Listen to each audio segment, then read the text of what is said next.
the hammer. No, you're not.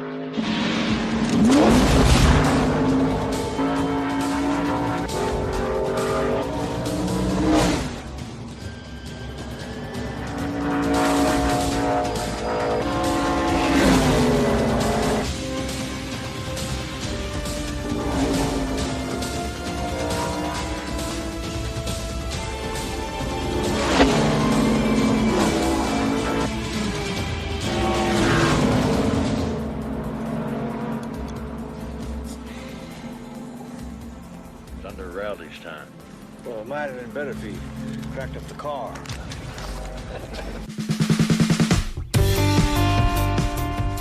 I have been desperately seeking a podcast that covers the sports movies that I love. You know, Some people like the sound of their own voice, you know.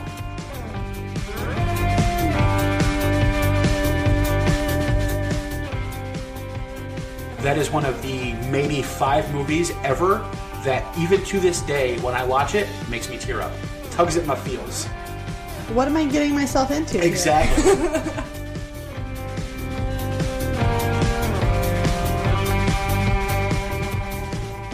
I'm going to make a serious argument that Little Big League belongs in the discussion for top 3 baseball movies of all time. So you're trying to make me watch it again. Yes.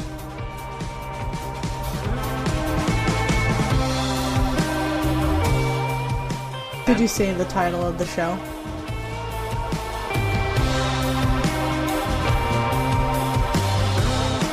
I Made Alicia Watch a Sports Movie. Welcome back to I Made Alicia Watch a Sports Movie. My name is Matt. I'm your host, and every week I bribe my girlfriend Alicia with a can of Dr. Pepper and a box of Milk Duds and make her sit down and watch a sports movie with me. And then we sit down and we talk about it. Alicia, how are you doing? I'm doing good. All right. What movie did I make you watch this week? Days of Thunder. Days of Thunder. The original NASCAR movie. Was it the original It's the NASCAR movie that made NASCAR big. So you know how NASCAR is kind of like popular around here these days and kind of like pretty popular pretty much everywhere? Yeah. This movie is to thank for that. You think so, or you know so? It really is. Yeah. Like, this movie kind of kind of brought NASCAR out of like a little regional thing in the South. Huh. And made it pretty popular. Now, neither you or I are NASCAR fans at all. Nope. I don't think I've ever watched an entire race on TV, ever. I was raised around NASCAR for and the still first. Don't watch it. No. Full disclosure, I actually have been to a NASCAR race. Yeah, well, you got some pretty nice tickets, so it was well worth it. Yeah, I got some fancy-dancy tickets from UPS to sit in their booth right on the home stretch at Watkins Glen one year and get served alcohol and food while I sat in a super comfy leather chair. So, of course, I was going to go. Yeah. I mean, why not? And I will admit, live in person at the track, it's actually pretty cool. Yeah. Like, it's loud, it's intense, like everything that like a guy wants on a Sunday afternoon.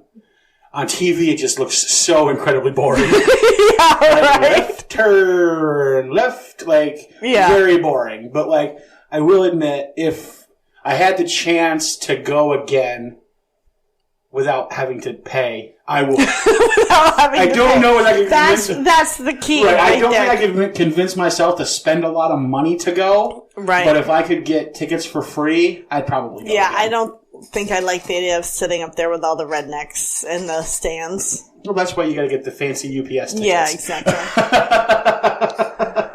Then you're all good to go. Yep. All right. So we're here to talk about Days of Thunder. So let's get a little background on Days of Thunder. All right. Days of Thunder is a 1990 American sports action drama film. It's directed by Tony Scott, and it stars Tom Cruise, Nicole Kidman, Robert Duvall, Randy Quaid, Michael Rooker, John C. Reilly, and Carrie Elways. It's produced by Don Simpson and Jerry Bruckheimer, and the music is done by the legendary Hans Zimmer. Legendary? Legendary. Okay. Hans Zimmer. Yes. And you must notice the music in this movie is amazing. It's that opening good, song when it first starts is like you just get your heart pumping. Okay. You know? Isn't it for you? It was a racing movie. All right. So this movie had a budget of $60 million back in 1990. How much money do you think it made at the box office? I don't think it made that much.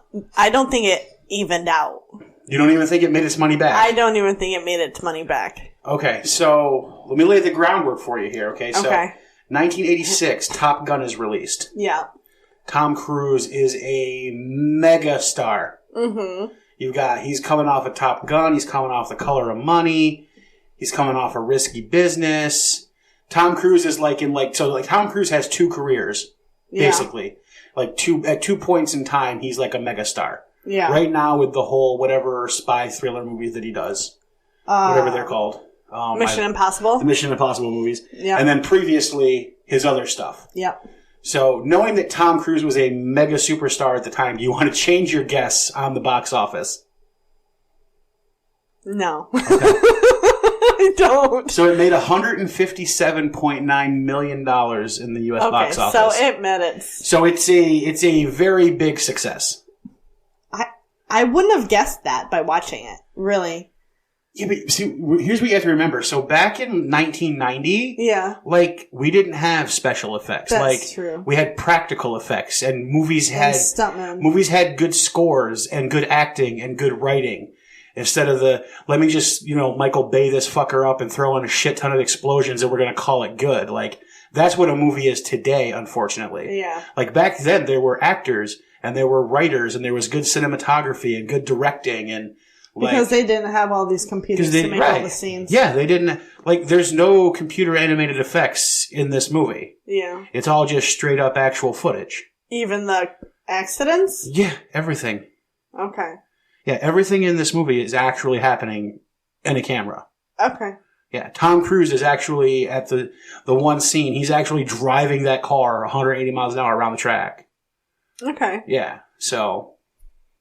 Okay. But yeah, so it was a big time commercial hit, which should shock no one since it's basically a rehash of Top Gun on a racetrack. On a racetrack. So Top Gun in a car instead of a plane, and Top Gun was a smash hit, and Tom Cruise was a megastar. Should shock no one that this movie made a ton of money. Okay.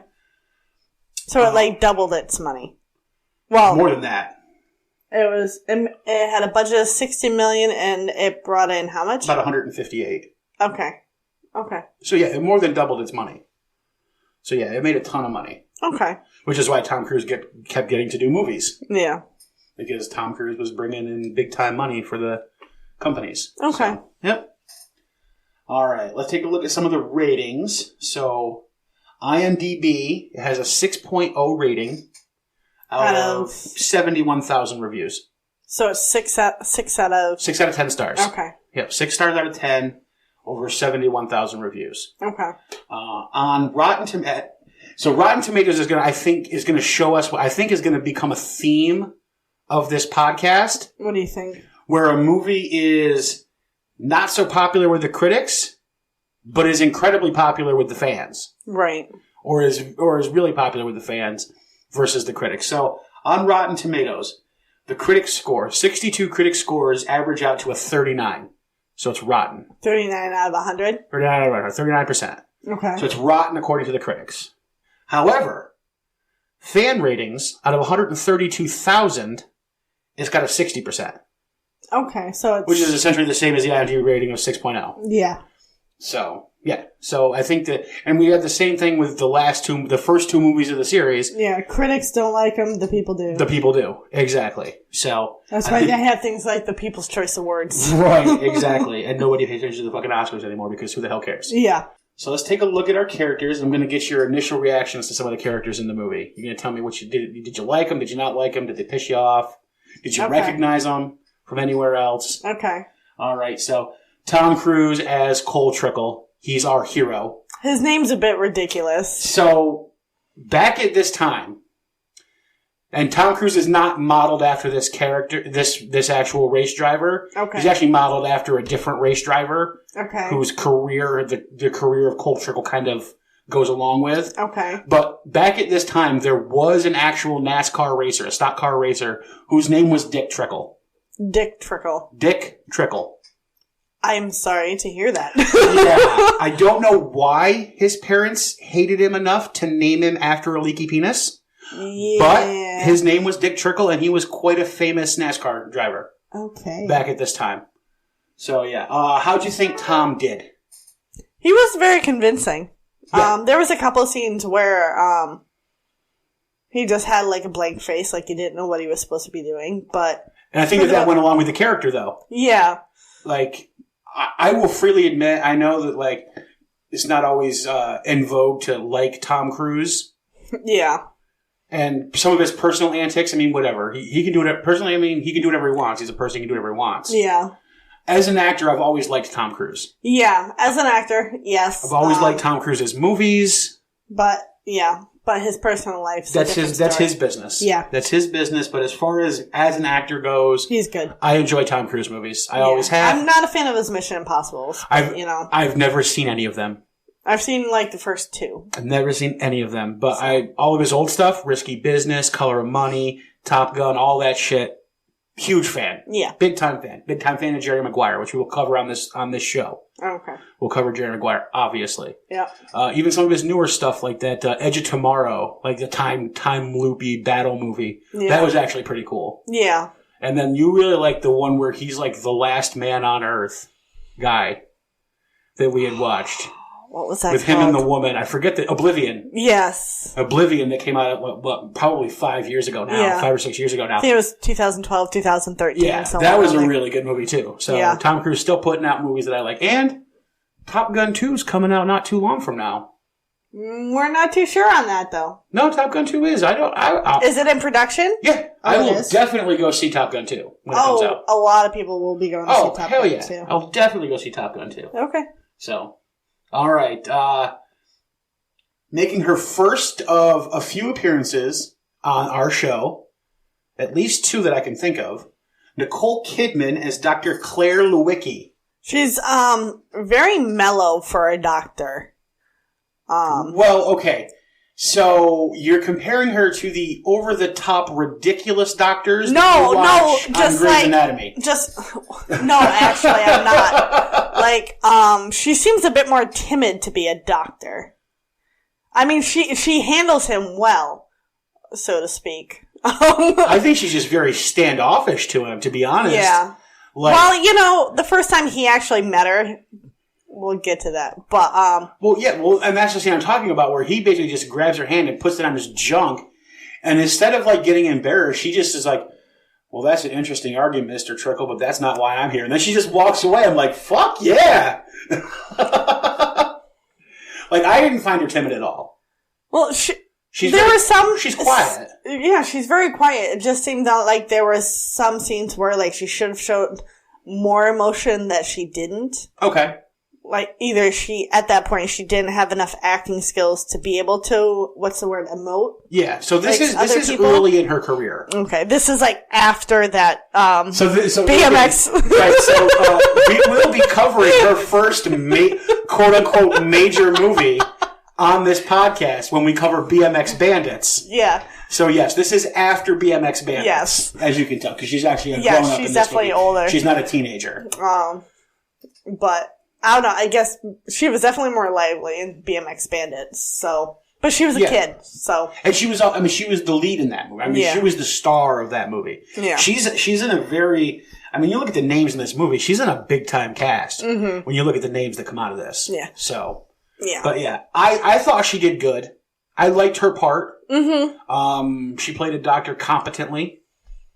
Yes. She played Tom's love interest competently. I have an issue with that. I bought them as a couple, which is good considering at this time they were a couple. Mm-hmm. So it's good that I bought them as a couple. Well, yeah, it's really hard to be invested in a movie when this love interest couple in the movie doesn't have the chemistry that's required. Right, when they have no chemistry, which there are movies where that happens, and I think movies suffer for it, but absolutely. This one I don't think suffered from that. I don't think it suffered from it at all. She kept them pretty grounded. Yeah.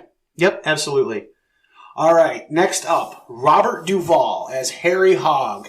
So he is the guy, he makes the car. He is the guy who builds Cole's car and is the pit crew chief. Yes. I like his character. So his character is actually based on an actual NASCAR mechanic at the time, Harry Hyde. Okay. And the owner of the team that Harry Hyde worked for said that Robert Duvall's portrayal of Harry Hogg was more Harry Hyde than Harry Hyde was in real life. That's how well he played him, apparently. That's nice. Yeah, and Robert Duvall is an amazing actor. One of my favorite roles of his is in Gone in 60 Seconds, where he essentially plays the same character. He's the garage owner that like helps them chop up the cars. There was nothing in any of his scenes that made me think he wasn't portraying it properly. Yeah, he brought his A game. Yeah, and he always does. He always brings his A game. I've never seen him in a bad performance. Yeah, there are a really few good actors where I can say I've never seen them in a bad performance. Kevin Spacey is one. Mm-hmm. Robert Duvall is another one. I've never seen him perform badly in a movie. Yeah, I actually think he was my favorite character in the show. Really? Yeah. All right. I might have to agree with you. He's definitely up there. If he's not number one, he's definitely top 2 or 3. Yeah. Definitely awesome. All right. Next up is Randy Quaid, who will be making further appearances on the show as well. Mm-hmm. So Randy Quaid played Tim Dallin. He was the owner of the car. Yeah, cocky motherfucker. Well, I mean, he's a rich businessman. He's the car owner. He's worried he's going to end up selling used cars and that's what he does. That's his business. Is it? And then he got into NASCAR. So he actually is. He doesn't want to continue being a used car salesman. Right. He wants to become a very powerful NASCAR owner, and he's loosely based on. This is loosely based on the story of Hendrick Motorsports, right? Which is today a very powerful NASCAR dynasty. So. Yeah, I keep trying to think what other movies I know him from, but I realized I didn't care enough about his character to even care. So I will tell you where he will be popping back up on our podcast. Okay. Randy Quaid, along with his brother Dennis Quaid, are in everything. I know that name. Yeah, Dennis Quaid is his brother. Okay. So Randy Quaid, who is in this movie, will be popping back up as the disillusioned, loudmouth, asshole Cleveland Indians fan in our coverage of Major League and Major League 2. Yep. Yes, so that's where you will be seeing Randy Quaid again on our podcast. Okay. Yes, and along with tons of other movies that he's been in. Right. Yep, absolutely. All right, next up we have Cary Elwes, or Elwes, or however you say his fucking name. I've heard like 8 different ways you're supposed to pronounce it. Cary Elwes, as I've always called him, who plays Russ Wheeler, the young upstart who takes over for Cole when he's injured, and then doesn't relinquish his spot and becomes his major competitor at the end of the movie. What'd you think of Cary Elwes? I know you know him from other stuff. I think I prefer him in The Princess Bride. So Cary Elwes kind of got his start in this movie, and went on to do such things as The Princess Bride, Robin Hood Men in Tights, the Saw series. I'm a huge Cary Elwes fan. He was in the original The Babysitter. Was he? Yes, with a creepy psychotic girl next door who was the big So I've seen Cary Elwes in a ton of shit. My favorite Cary Elwes performance is definitely Robin Hood Men in Tights. Yeah, I'm a huge fan. You've never seen it. I've never seen it. So I was actually kind of surprised you figured out who he was because he completely got rid of his British accent. I have seen The Princess Bride enough times to know that face without having that accent. He didn't look anything like he was in full-on Vanilla Ice mode in this movie with the fucking hair. Mm-hmm. So I was rather impressed that you figured out that was Cary Elwes. So good on you. I was rather impressed. All right. Next up, Michael Rooker, who plays Rowdy Burns. And he's Merle. So Merle from The Walking Dead. Yep. He plays Hal in I didn't recognize him with the full head of hair. Right, yeah. Michael Rooker with hair, yes. We were just actually, while eating dinner before recording this, we were just watching another Michael Rooker movie, Cliffhanger. Yeah. All right, so Michael Rooker plays Rowdy Burns, who is Tom Cruise's main antagonist through the first half to 3/4 of the movie. Yeah, and then becomes his friend. Becomes his quote-unquote friend. I mean, I don't know. They're more like a frenemy. I think they're more like frenemies. Yeah. Than actual friends. Yeah, well, I don't think you'd let a frenemy drive your car. Unless you knew they were good. Right. So how do you think Michael Rooker did? He, very convincing. I love their competing against each other. Yeah, so speaking of on-screen chemistry, the good chemistry between Tom Cruise and Nicole Kidman, Tom Cruise and Michael Rooker had amazing on-screen chemistry. I think as well. they had better on-screen chemistry than Tom Cruise and Nicole Kidman. Yeah, I would agree with that. I also think when you look at this movie is often compared to Top Gun, and people talk about the chemistry on screen between Tom Cruise and Val Kilmer as Iceman. Okay. Tom Cruise's frenemy in that movie. Yeah. And so basically, Michael Rooker is the Val Kilmer of this movie, and I think that him and Tom Cruise had better chemistry on screen than him and Val Kilmer did even back in Top Gun. Yeah. So yeah, I think he did a fantastic job. Yes. All right. Making his first of at least 3 appearances on our podcast, Mr. John C. Reilly as Buck Bretherton. So he is the... yeah, I know who he is. I know him from Chicago and Step Brothers. From Step Brothers. He's basically Will Ferrell's chosen acting partner these days. Yes, he is. Which we will cover a Will Ferrell, John C. Reilly movie on this podcast. A not nearly as good NASCAR movie, Talladega Nights, The Ballad of Ricky Bobby. I'm scared. You've never seen it? I don't like Will Ferrell. I'm not a huge Will Ferrell fan myself, but we're going to have to cover it. Okay. So, it's Wait, does that mean we're going to have to cover... I don't think that's Will Ferrell. Never mind. What's that? I can't remember the ice skating movie. Oh, yeah, that's Will Ferrell. Oh, we're doing Blades of Glory. Oh, lovely. We're definitely doing Blades of Glory. Okay. Don't you worry. That is on the list. Yes, Blades of Glory. Okay. Yep. All right. So, yeah, John C. Reilly, yes, like I said, he's in this movie. He'll also be in Talladega Nights. And also, when we get to one of the Kevin Costner baseball trinity, he plays catcher Gus Sinski in For Love of the Game. I do like John C. Reilly. Yeah, John C. Reilly is amazing. Yeah. He can play the straight man. He can play the comedian. He's hilarious. He can emote very well. He's always got, he's never like the major star of a movie. Yeah. But he's always on screen enough and has such a presence when he's there that he doesn't overpower it, but he just adds so much when he's in a movie. Yeah, absolutely. Yep. Absolutely, 100%. So I love it when John C. Reilly's in a movie. The last actor we got to talk about, just because he's only in one scene, but he plays Big John, who's the commissioner of NASCAR, and that's Fred Dalton Thompson. Okay. So he is a former U.S. Senator, and he was the original Attorney General in Law & Order. That's where I know him from. That's where you know him from, yes. Yeah. When I first saw him, he reminded me, I can't even remember what movie it is. It's some animated movie. Short, fat guy with a cigar stogie in his mouth. I can't remember what show it is, but that's what he reminded me of. No, I don't know what you're talking about. No, I can't even think of what it's called, but I just remember the short, fat guy in a business suit. Oh, it was, it's Despicable Me 2. Okay. It's, Never seen number 2. It's Vector's dad, the bank owner. I don't know who Vector is. Let's start on the opening. Okay. We get some really cool, as far as I'm concerned, music over the opening credits before we even start seeing any kind of scenes in the movie. Right. And back in the day when you were flipping by a channel and you heard this music, like on TNT or TBS or whatever it was, when you didn't have, before you didn't have channel DVDs. 22 to tell you what everything exactly. is on you the heard this channel. music and you're like, oh, Days of Thunder's on. Yep. Might as well watch it. Now, is this another movie that you and your brother recorded on VHS? So I don't remember my brother really liking this movie.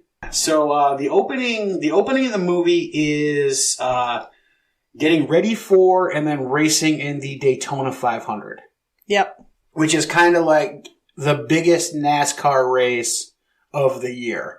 Kind of like? No, I'm pretty sure it is. Well, I mean, as far as I know, like I said, Yeah. neither of us are NASCAR fans. I watched it for years as a kid. I couldn't tell you how it works. I know they run 500 laps or something. Well, so I believe that the Daytona 500 is 500 miles, if I'm not mistaken. And one lap is... I think the Daytona Motor Speedway now, I didn't bother looking this up. I think it's 250 laps. I think it's 200 laps. So I think it's like 2.5 miles long. Okay. Daytona Motor Speedway is, if I'm not mistaken. Somebody can write in and tell us we're completely fucking wrong on that, but I think that it's 200 laps at 2.5 miles a lap for a total of 500 miles. And that was each different stadium, for lack of a better term. The track. Different sizes? Yeah. So they're not all the same size. Some of them are laid out differently. Like, for instance, the one around here, Watkins Glen, is a road track. Okay. Which means that it actually has right-hand turns as well. Oh, really? So it's got turns in every direction. Okay. Unlike just like a standard oval. Okay. Yeah. I didn't know they raced both. Yes. Okay. So there's a few road races, quote-unquote road races a year. Watkins Glen is one of them. Okay. Yep. I thought it was just a giant oval. Nope. Okay. So a lot of them are just giant ovals or like little triangles or whatever. Yeah. But there are road tracks as well. Okay. And the one around here, Watkins Glen, is a road track. So, all right. But yeah, and we get Michael Rooker's character, Rowdy Burns, who is the 2-time defending Daytona 500 winner, who is back to defend his title. And the last thing that we kind of see of the race to open the movie is him knocking Richard Petty out of the race. Yep. And even as a non-NASCAR person, Richard Petty's his blue STP oil car is kind of hard to miss. Yeah. You kind of know that car like that. Like, even as a non-NASCAR person, like, that's kind of like ingrained into like the American spirit, like that car is. Because it was incredibly popular. It was in a ton of commercials. Mm-hmm. Just like Dale Earnhardt. I mean, it was in like a ton of commercials back in the day. Yeah. So, yeah, kind of hard to miss hey, this is Kyle Petty. Yeah. Who Michael Rooker knocks out of the race. And we're led to assume goes on to win the race. Right. We don't get the end of it. We cut away to our first actual scene, but we're led to believe that Michael Rooker wins his third straight Daytona 500. Right.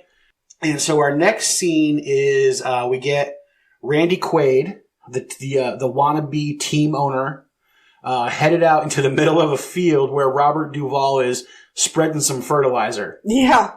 So they have a talk, and Randy Quaid wants Robert Duvall's character to build him a NASCAR, build him a stock car. And Robert Duvall tells him, "Look, I quit NASCAR, and I don't plan on coming back." Mm-hmm. And it turns out that the year before at Daytona, Robert Duvall's driver died when he crashed into the wall. Yep.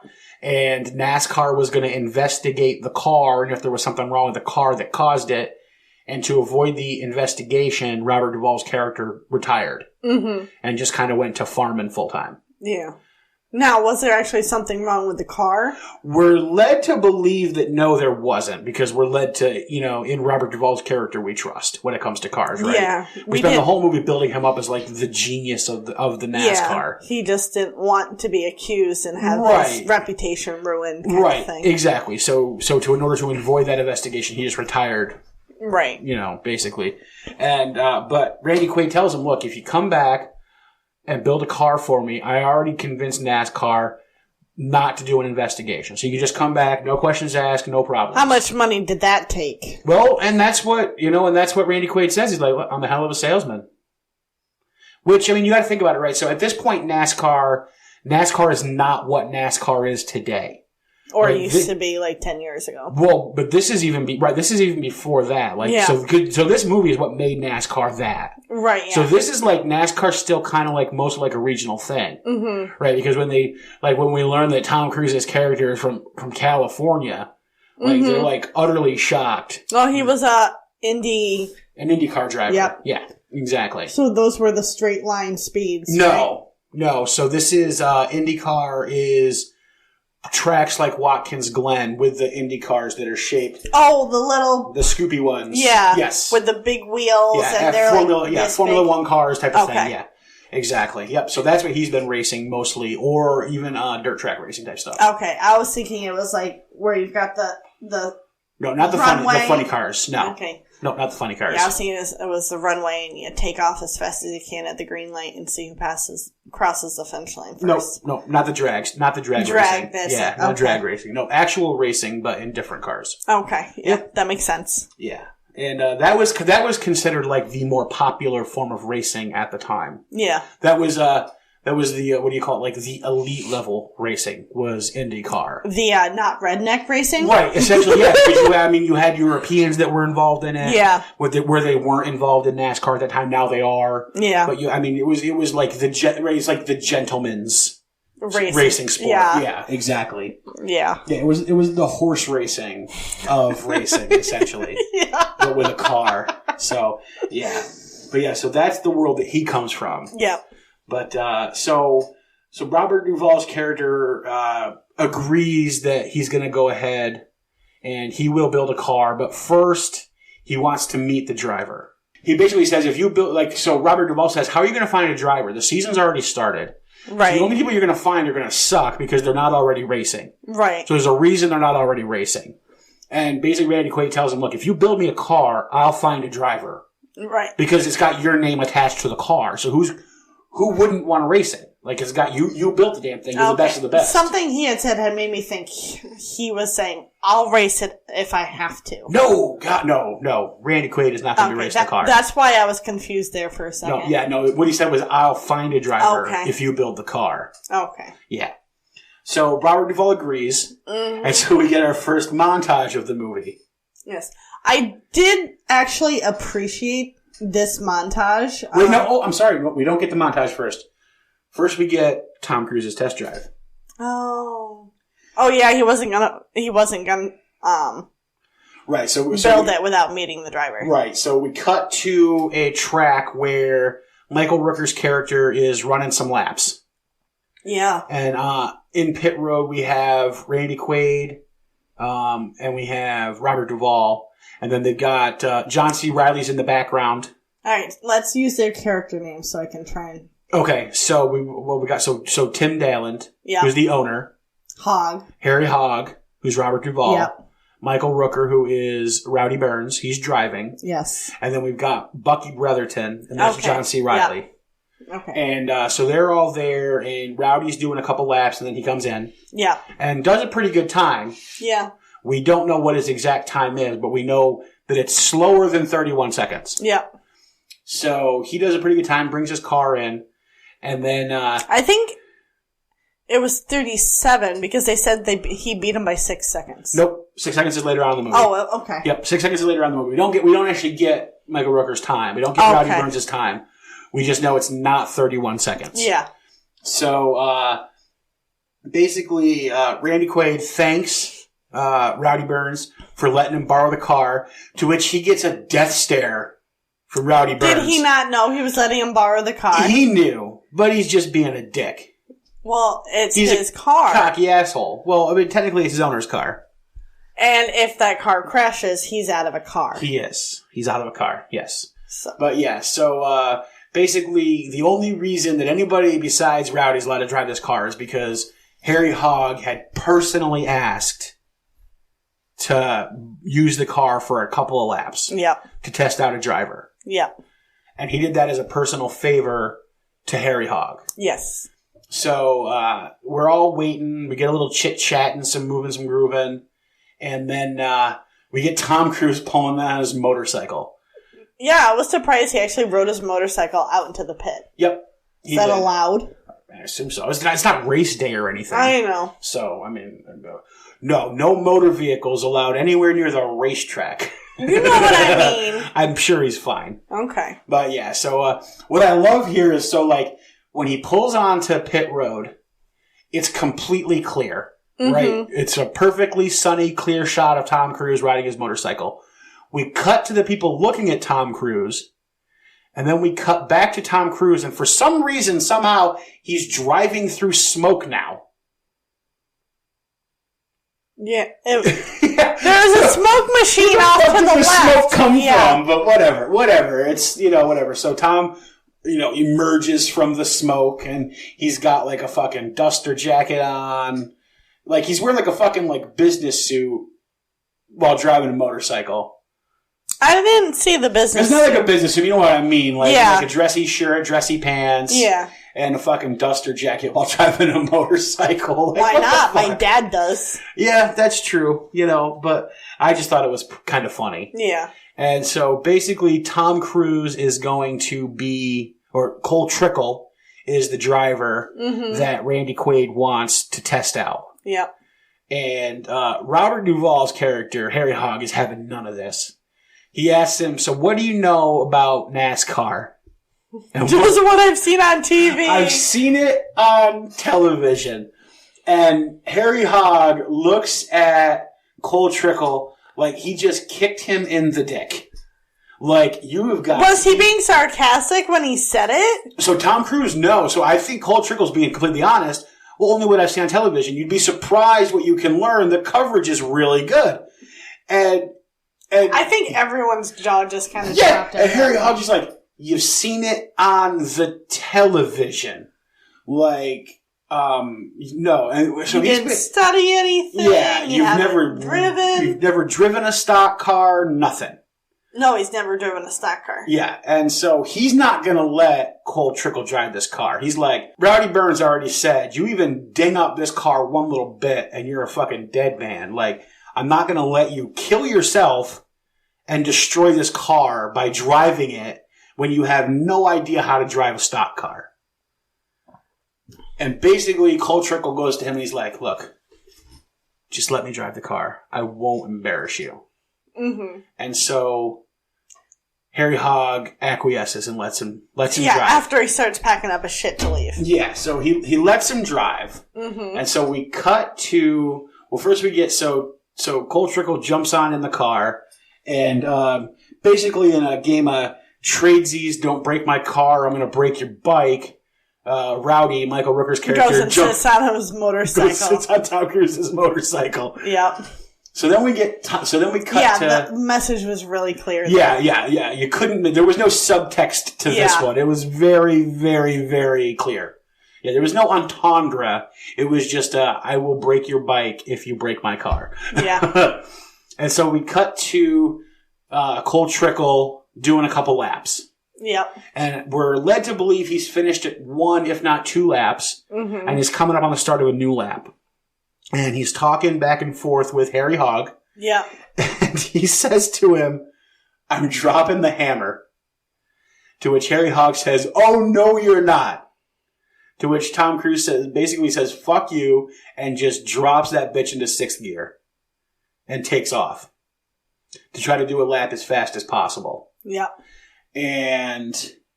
Now, Tom Cruise legit actually drove these laps. Yeah. So this car's doing between $170 and $180. Tom Cruise drove it that fast for this scene. Damn. Yeah. No, thank you. Pretty impressive. Nope. Pretty impressive. Yeah, to be able to control a car at that speed, absolutely. Yeah. So he freaking hammers it and takes off. And so everybody's watching and they're kind of in awe. Because there's this one turn there that's a really dangerous turn where if you don't take it properly, you're going to slam right into the friggin' wall and kill yourself. Yeah. And... Wait, so not all the turns are created equal? No, not all the turns are created equal. Some are sharper than others. Some have different slopes. Some of them, because of the way the sun hits the pavement, they're a little slicker than other ones. Okay. So, yeah. I thought they were all the same, exactly the same. That makes it more interesting. Yes. Okay. Yep. And plus there's external factors. So this is the tunnel turn. So there's a tunnel, right? So that it comes in under the stands. Yep. And there's a tunnel right at this turn, which gives it a different airflow than the other turns. Right. Because you've got this tunnel effect of the wind coming through like a wind tunnel. Yeah. So it changes. So the wind rushes out of the track, up over the track, and then out through this tunnel. So it pushes cars out towards the wall. Yeah. So that's the careful of the tunnel turn. And Tom Cruise kills it. Yeah, no problem. Yeah, crushes it, pulls into the pit, 31 flat. Mm-hmm. This is where we meet John C. Reilly's character, Bucky Bretherton, who comes up to Cole while he's still in the car. He's like, damn, that was fast. Yeah. And Randy Quaid is impressed.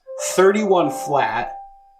And, yeah, so 31 flat is Cole Trickle's time. Yeah. And, so Rowdy Burns' pit manager, who's the unnamed guy in the movie, and Harry Hogg are looking at the stopwatch. And they're like, he beat Rowdy's time from last year. Yeah, well, from just a few minutes ago. Oh, yeah, that's So right. so Rowdy's pit manager goes, that's under Rowdy's time. And Yeah. Harry Hogg goes, he might have been better off smashing up the car. Yeah. Yeah, definitely hilarious. Yep, good stuff. Yeah, because that'll piss off Rowdy, yeah. Yeah, absolutely. So it's awesome. And basically, Randy Quaid comes up to Cole Trickle and says, hey, 31 flat, that's fast enough to take the pole here last year. So fast enough to start the race number 1. Yeah. Is how fast of a lap he just turned. Nice. Yep. So Rowdy Burns comes up to him and basically gives him the seal of approval, which is, nice racing. Now go get your own car and let's see how you do in a crowd. Yeah, exactly. Which is basically saying, okay, great. Good job on an empty track. You can drive fast.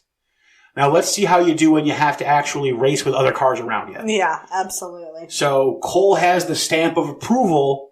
And what does that mean it's time to do? It's time to music montage and build Cole a car. Yeah.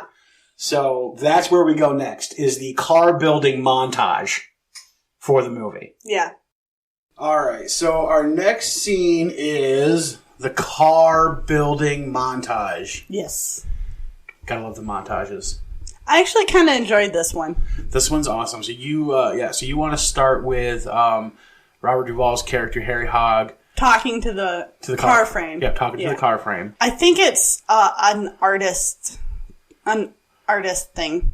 Yeah. I've seen people do it with woodworking, with painting, working on cars. Yeah, and Harry Hogg is an artist when it comes to cars. Yes. A true artiste. Yes. When it comes to building a stock car. Yes. Yeah. So we get the montage of Harry Hogg and Bucky Bretherton, John C. Reilly's character, building Cole's car. Yes. And they're building him a fancy dancy race car. Gonna get do something or other with the oil pan where it's gonna squeeze out like 30 or 40 extra horsepower. Mm-hmm. So that's pretty good, I guess. I'm assuming that's gonna make a big. I'm assuming it's gonna make a big difference and help Cole win. Yeah, some I races. don't know much about cars, but I like watching people work with their hands, with like crafting something that they really enjoy doing. Yep. So it was really cool to watch. Yeah. Them build this car by hand. Yeah, it's really good. They're all getting technical. And we got like the spark welder going, the arc welder going, and they're measuring to make sure that it's got like the perfect arch and everything's aerodynamic flat. and perfect. Yep, absolutely. Yeah. So we spend a good 4 trillion minutes. No, I think it was like an 8-minute scene of building the car. Yeah. Yeah. It's probably my favorite part of the movie. Really? Yeah. Interesting. Okay. Your favorite part of the movie is the car building montage. I'm weird. Apparently. I know. Okay. So after the car building montage, we jump right into the Cole can't finish a race driving montage. So this is remember we had this in Best of the Best too, right? Where like the training montage where like the Americans just can't do it right. Mm-hmm. Right? So like they can't jump rope and Travis can't do a fucking sit up but the Koreans can they're super tough and awesome. So we get like 3 or 4 different racers where Cole just can't fucking do it right. He can't finish a race. Yeah, he can't get it right. Yeah. So he's crashing. There's a couple of hilarious moments in here. Mm-hmm. The first one is when he's leaving coming into pit road, and another driver is leaving pit road and cuts him off. Yeah, and he just smashes right into the wall, right at the pit, like full speed, and he's just like, "This is gonna hurt." Yeah, the other drivers, they aren't very nice. They're like bullying the new kid on the block. Well, yeah, that's exactly what they're doing. They're welcoming him. They're hazing him. Exactly. Yeah, absolutely. They're welcoming Cole to their kingdom. Yes, absolutely. Yep. And Rowdy is just continuing to win races while Cole can't do shit. Mm-hmm.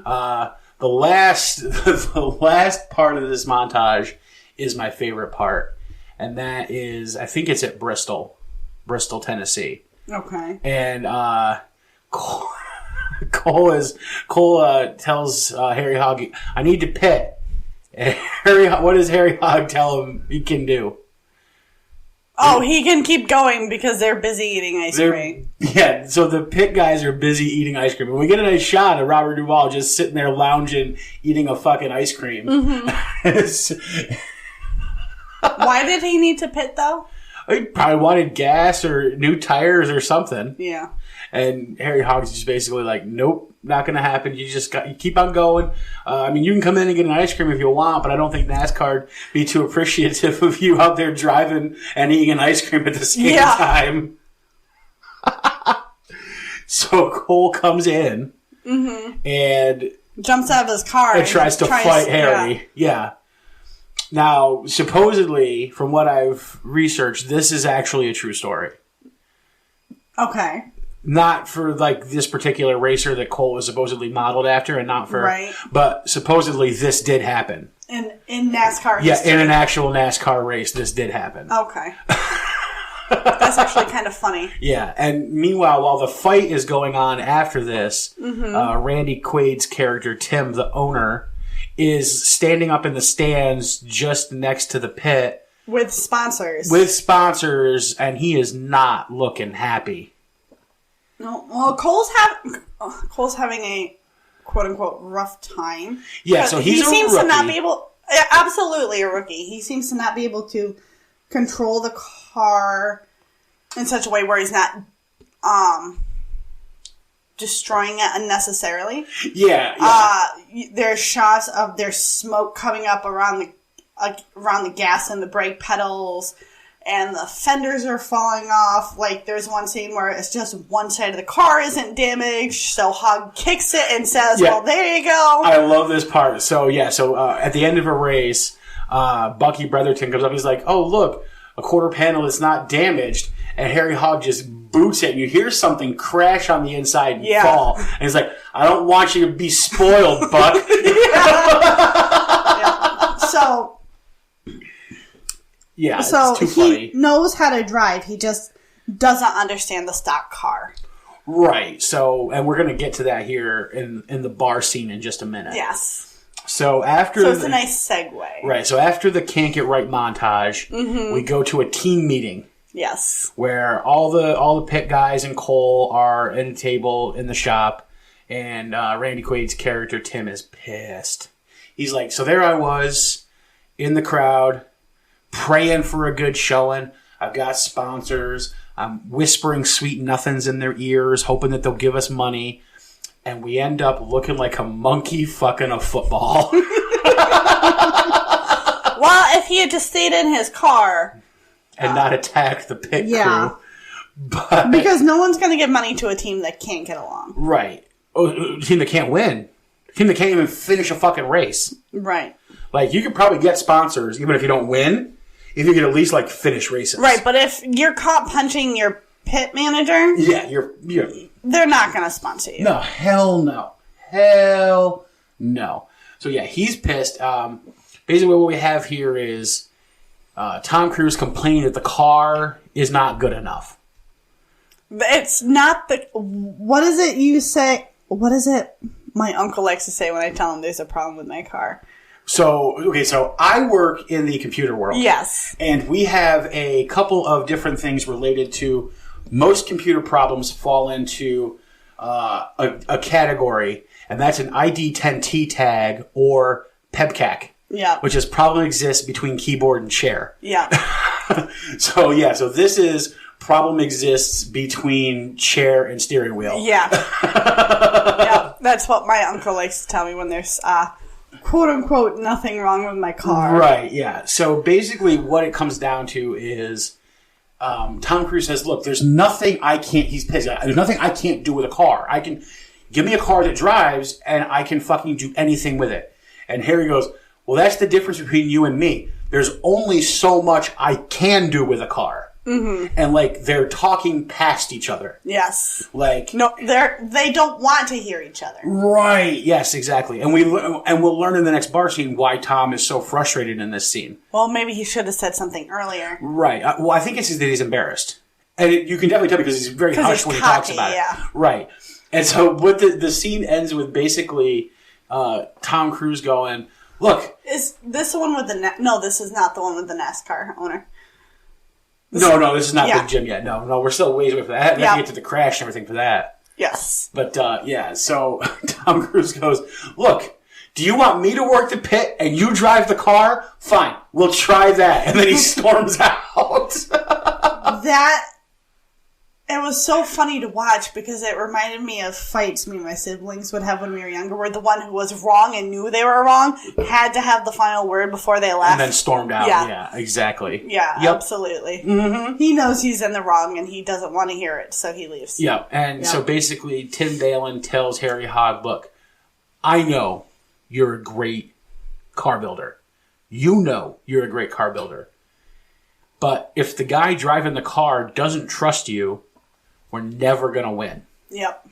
And so Harry's like, fuck. So now he's got to extend an olive branch. So he's got to go. So now he goes to the bar, meets up with Cole to extend an olive branch to him.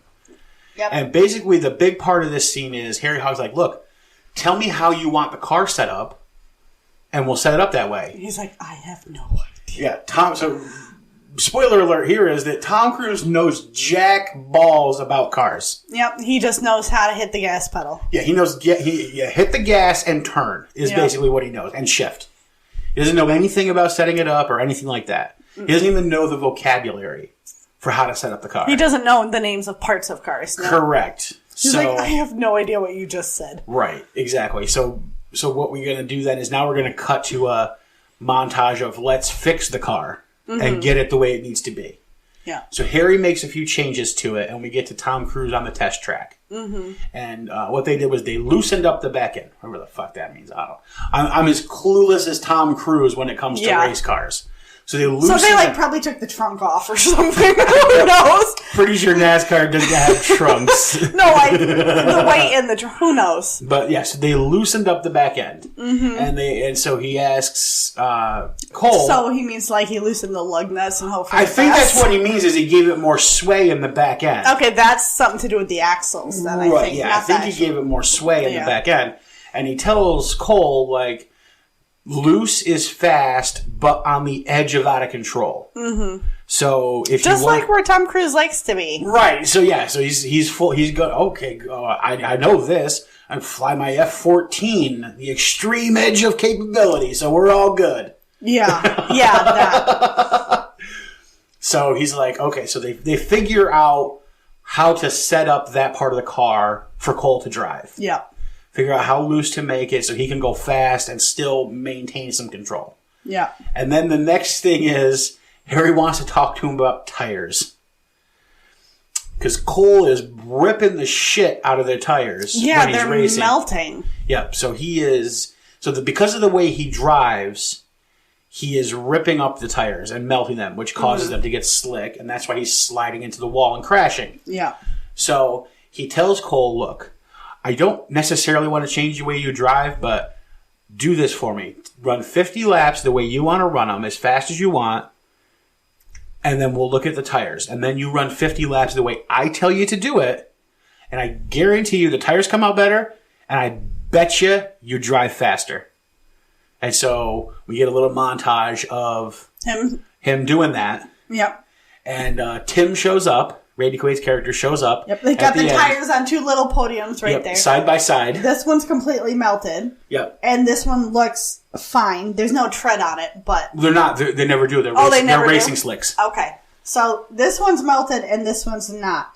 And he bounces his hand off the okay one and goes, he was 6 seconds faster. Yep. Mine. I was 6 seconds faster. Yep. So, boom, here we go. Problems are solved. We jump right into the next race. Well, almost all the problems are solved. Well, we're going to get new problems, but the existing problems are solved. Yeah. What does that mean it's time for? Another race. It's time for Cole Trickle to win a fucking race. Oh, hell yeah. So we head to, I believe it's Darlington, if I'm not mistaken. No idea. That's his first win, Darlington. Okay. And so he's racing with, he's battling for the front with Rowdy. Yeah. And there ends up being an accident right near the end with like 3 laps to go or something. Yeah. And Cole's in first place. Yeah. So Harry tells him, well, look, while we're under the caution, come into the pit. Mm-hmm. And so Cole's like, he doesn't want to. Right. But basically, Harry doesn't give him a choice. He's like, you're fucking coming in here. There's no highway option. Mm-hmm. And so Cole comes into pit along with everybody else. And there's a problem with the fucking air hammer. Yeah. The air wrench. Yeah. To get his tires on and off. So he had to struggle for another one. Yeah. So he ends up, which put him like 4 seconds behind or something. Not more than that, because remember they're having. So he ends up dropping from first to third. Yep. During the yellow flag, so he's got to battle his way back up. Harry is not happy, right? Because Cole's pissed when he gets back out in the track, and and when he's pissed, he's hard to manage. Yeah, and Harry's like, but also Harry feels bad, right? Because all Cole had to do was stay out in the track, 2 laps under caution. He only had to run one more lap on his tires. Right. He probably would have been just fine. Right. Because I don't think Harry figured it was going to take so long to get him out of the pit. Yeah. So now Harry's feeling bad because, like, fuck, we just, like, cost ourselves the race. Yeah. Basically his thought. But he's like, you're in third. Like, third is a very respectable finish. But but he doesn't want to finish. Cole doesn't want to finish third. So he's like, fuck that shit. Mm-hmm. So he as the green flag comes off, we got 1 lap to go. Yeah. And so Cole is battling his way back up behind Rowdy. Mm-hmm. And he goes to take Rowdy on the outside. And they battle, and they're smashing back and forth into the wall. And Cole wins the race by, like a foot. Yeah. It reminded me of Disney Cars. Never seen it. That's right. The first race, first, second, and third all tie. They all tie for the winner, so they have to have a race off to. But sure, why not? Whatever. Okay. No, that's all right. Go for it. It reminded me of that when I saw it. Close finish, but Cole wins his first race. Mm-hmm. So we cut to later that evening. They're on the team bus. Mm-hmm. Drinking moonshine, telling stories. Bucky's got a girl in there with him. Mm-hmm. And so before Cole is drunk. Yeah. And tells Harry the story about how he lost his last job racing. His dad scammed him out of it. His dad was basically using his name to scam people by selling stolen yachts. Yeah. And so once he got arrested, Cole didn't have a team to race for anymore. Yeah. So that's why he's here racing in NASCAR. And then the team bus gets pulled over. Yep. Alicia, why don't you go ahead and walk us through what happens here? Be glad to. So they get pulled over by 3 state troopers. Yep. So they have everyone come out of the bus, and Hog's like, well, what are you pulling us over for? And the guy's like, well, that right there. Distribution of illegal alcohol. Yeah, cross state lines. Yeah, he's like, this isn't distribution. Yeah, I'm drinking it. This is consumption. Yeah. So he's clearly drunk. Yep. They have everyone come out of the bus and line up on the back, and they start being, quote-unquote, searced. Yep. Only one of them's getting searched. Well, one of the male cops was searching Hog to make it look that's right. And so there's 2 male cops and 1 female cop. Yep. And the female cop starts searching Cole. Yep. Grabs his dick. Well, I mean, she informs us that there's a concealed weapon. Yeah. Which is just, apparently he's hiding in his junk. No. And then what does she do? She unzips his pants and grabs him by the goods. By the goods, yep. She grabs that, she confiscates that weapon. Yeah. Okay. And then turns him around, and I guess her shirt's Velcro, because she takes her hair down and unvelcros her shirt, and she's standing there in a bra. Yeah, and she says, the question is he going to use it? Yeah. And Harry and the boys are just fucking loving this. Yep. They are cracking up. Cole's a little confused at first, but then he kind of goes along with it. Oh, yeah, he's going to get laid, so he's fine. Mm-hmm. Whatever. He's good to go. I was not too impressed by this scene. I mean, I get it. I get it, you know. Boys will be boys. Yeah. Yeah. I get it. Boys will be boys. He's single. Yeah. He's a NASCAR racer. He's got lots of money. Who cares? I know, but they got the cops involved? Hey, you got friends, you got friends. I don't know. I think if the cops got caught helping someone with a prostitute, it'd be a little... Well, no, okay, so we don't necessarily... She's never actually called a prostitute, right? She says, Harry and the boys thought you might like me. Yeah. So she probably knows them then. Probably a groupie of some sort. Okay. You know, we don't see her again after this, right? We don't ever see her again, no. Yeah. But we don't ever hear them that they paid her or anything like that. That's true. So we don't know if she's a prostitute. I don't think she's a prostitute. Okay.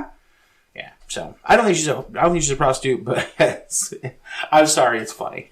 It's a funny scene. I think I was kind of shell shocked by it. Yeah, a little bit.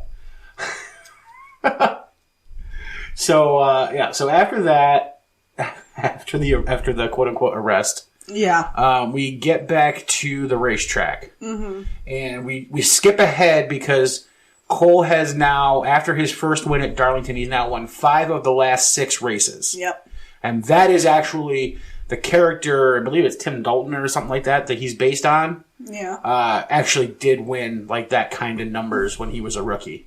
Okay, So we're at Daytona. This is not the Daytona 500.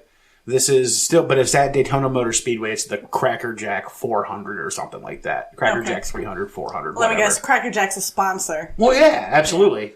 I mean... Back when Cracker Jack was a thing.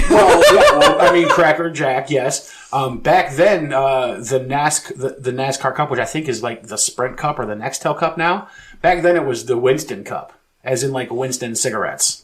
Yeah, I remember that. Yeah, so... Yeah. I remember hearing about that, yeah. I don't think they're allowed to use cigarettes. Like, I don't think there's like a Newport cup anymore or anything like that, so... No, I don't think so.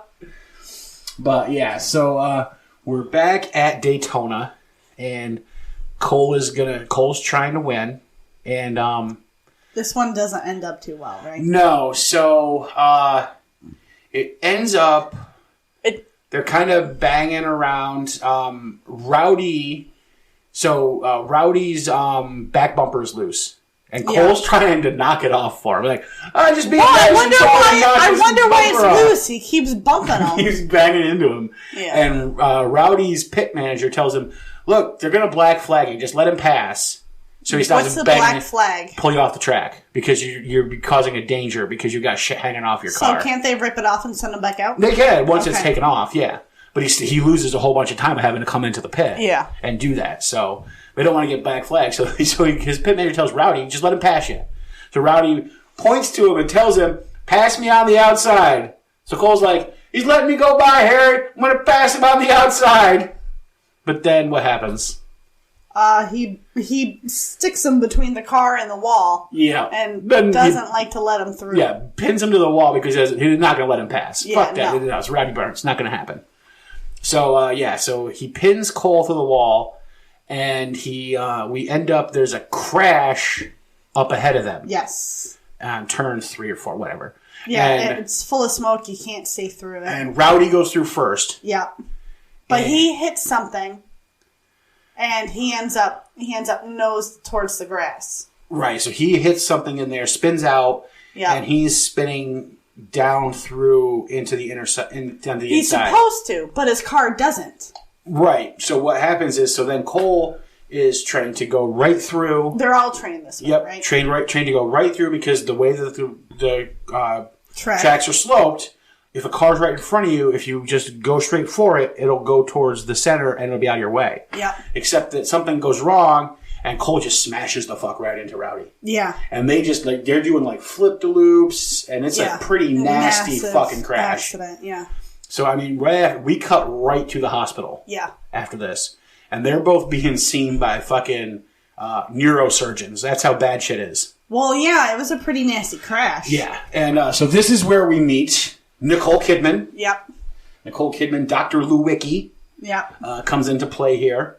And I love her hair in this. Well, she got the same hair in BMX Bandits. Yeah, but she's older now, and it looks... Yeah, she's older. She doesn't look like a kid. Yeah. Yes.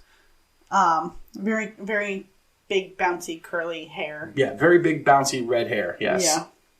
Yep. So Cole can't see. No. But they take and get an MRI, and it's just swelling on the brain that's causing him not to be able to see. His sight should come back as the swelling goes down. Yep. So don't worry too much. You'll be okay. Michael Rooker doesn't seem to have any major injuries either. So we cut to... it's the next morning. Basically, Tom Cruise can now see. Harry spent the whole night with him. I think the brain requires a little bit more time than that for the swelling to go. Well, down. yeah. Whatever. And usually when the brain swells, they have to open the cranium. Well, it depends on how much the swelling is. That is true. So, remember, they got very good helmets and shit. Yeah, that's true. So, but yeah. Yeah, because she asked if the helmet was cracked in the front or the back. And Scratched. And he said it was scratched in the front and the back, which means he hit both parts of his head. Yeah. Yeah. Ugh. But yeah, so next morning, magically, he can see again. Harry's been in there with him all night. Yep. The other guys are in the waiting room. Yep. And so Harry goes out, once he wakes up, Harry goes out and gets the other guys. John C. Reilly's character comes in with a fucking blind person staff and sunglasses on. Yeah. Banging around, Cole! And then he walks over to like the fucking heart monitor machine. The IV pole. And he's patting on it. Cole, so nice to see you! Oh my goodness. And then Nicole Kidman comes in to check up on him. And Alicia, why don't you walk us through what happens in this one? Why? Because you can't keep a straight face? Because it's so funny. I was absolutely mortified for Nicole's character watching this.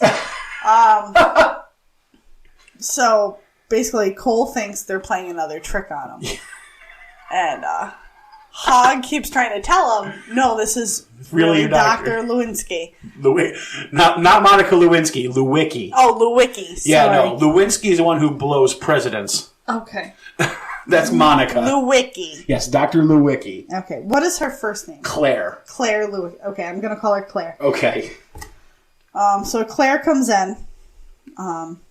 Looks like a doctor. She's got the stethoscope, the scrubs, the white coat, everything. Which Cole remarks on. Yeah. Good props, Harry. Yeah. Looks pretty real. Looks pretty convincing.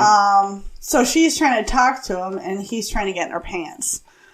And he's like, come here. So she leans down, and he goes to shake her hand, but he takes her hand and puts it in his lap. Puts it on his junk. Isn't this what you're looking for? To which she goes, well, that's interesting, Mr. Trickle, but that's not why I'm here. And then just fucking walks out. Yeah. Oh, my God. She could have taken herself off the case. Oh, absolutely. Yeah. But it's all for good fun. Yeah. So she walks out, and all the guys are laughing at him, and he's mortified because that was really the doctor. Yeah, he's like, Harry, she was the real doctor, huh? Harry just starts laughing. He's like, I wouldn't play a trick on you at a time like this, Cole. Yeah. Oh, my goodness. I think I sat there with my jaw down. Yep. I was mortified for her, and he kind of deserved it. Yeah. But yeah, so the next scene of importance is, I'm assuming he spends a couple of days in the hospital. He has to, yeah. So we get, it's another morning now, and Cole and Rowdy are in wheelchairs. They're being pushed to a meeting. Together. Together but separate? Separate but together? Well, they're both going to the same meeting. Yes. They're both coming from the same wing, the neuro wing. And neither of them wants to get to the meeting second, even though they're in wheelchairs being pushed by orderlies. Yeah, they kind of ignore the orderlies, and so one scoots forward a couple pushes, the other one scoops forward a couple more, and then back and forth until they just bolt out. And they have a wheelchair race through the hospital. Knocking people over. Their orderlies are trying to chase after them and get a hold of them. The very last bit, Cole puts Rowdy into the wall right in front of the doctor. Yeah. Who's sitting there waiting for him, and she's just like, Good morning, gentlemen. Oh, it's so good. I don't know why she's attracted to him with all the shit he's putting. Oh, because he's charming. Oh, yeah, that's real charming. He's charming. I'm sorry. It was the 90s. If I saw my patient doing that in the hospital, it'd go right in their charts. It was the 90s. Boys will be boys. Fuck that sentiment. But this is like good fun stuff, right? Like nobody. People have neurological damage. But nobody besides these two are getting hurt, right? They're not hurting anybody else. We did see them knock a couple people over. Yeah, but not like they didn't like run over them with cars. No. But, it still hurts being run over by a wheelchair. Granted. Speaking from experience. Granted. But they're not really hurting anybody else but themselves. So, in that case, they can still boys will be boys. If they're hurting other people, then yes, boys will be boys is bullshit. And we can't stand for that. But if they're just like a little bit of male testosterone against each other. A little bit? A little bit. Just a little bit. Un poquito. Un poquito of testosterone. Yeah, okay. So we have a meeting. And basically, so Rowdy's there, Cole's there, Harry's there, Tim, the owner's there. So if Cole's pit manager is there, is Rowdy's pit manager there? I believe so. Okay. Yeah, I think so. Okay. But, I'm assuming that he stuck around, too. And there's somebody else there, too, right? So there's two representatives from NASCAR there. And so, and Dr. Lewicki is walking them through, says, look, they both seem like there's not going to be any permanent damage. But me and my boss, the chief of neuro, so McDreamy. Yeah, a male doctor. Yeah, McDreamy. Because they're like, listen, lady. Listen, little lady. Yeah. We want to hear it from your boss, who's a man. Yeah, exactly. And this fucking representative from NASCAR is like, look, enough with the technical terms. Did they fuck up their squashes? Like, what the fuck? What's a squash? I'm assuming that means they're cabezas. Oh, okay. But yeah, so she's not going to clear them yet. She says at least another week. Yep. Until they're cleared to race, at least another week. But they're not going to die, so they can leave. Now, does this have anything to do with what happens to Rowdy later on? Yeah, I'm going to assume that this 100% that something was missed. Okay. Or that there was maybe like so. Later on, Rowdy ends up with a bleeding blood vessel in his brain. So he probably had a weakened. What I'm going to assume is the wall was weakened Yeah. and then it burst. Yeah. Or maybe there was an aneurysm of some sort that burst, a minor one that burst or something. Okay. But yeah, so I'm assuming it ties back to this. Yeah. Okay. It's never explicitly said that it does, but I would just assume that it definitely does. Well, one brain injury can definitely lead to another. Right. So that's going to be my assumption. Yeah, absolutely. So Dr. Lewicki is excused, and Big John, played by Fred Dalton Thompson, the district attorney for Manhattan in the original Law and Order series. Yep. He is the head of NASCAR, the president, who is based on a true character, Big Jim. And he basically tells the two, listen, fuckers, I don't fucking care if you guys want to kill each other or die trying to kill each other. You guys can do that on some backcountry road. I don't give two shits. You will not do it on one of my tracks. If your two cars so much as touch when you guys get back on the racetrack, I will black flag you, pull you into the pit, completely rip your cars apart, and then let you put them back together, and then maybe let you get back on the track 300 laps behind everybody. Yeah. And just to prove that there's no hard feelings between anybody, you two are driving to dinner together, and we're all going to eat a good meal together. So he throws Michael Rooker the keys. Yep. And Rowdy. He just walks out. Yeah. Throws Rowdy the keys, and he walks out. Yep. And so Michael Rooker and Tom Cruise have to drive dinner together. Cole and Rowdy have to drive dinner together. So we cut to outside. Oh, no, first we get Harry Hogg explaining the whole, hey, we got Cole a girl, and that's why he stuck your hand on his dick. Yeah, because he To thought Nicole you were Kidman. another girl. Right. Yeah. So She's like, I don't see what this has anything to do with his treatment plan. Right. And Harry's like, I can see in his eyes that he got a little fancy something for you. So Harry's trying to play matchmaker here. Yeah. And apologize at the same time. Absolutely. Yep.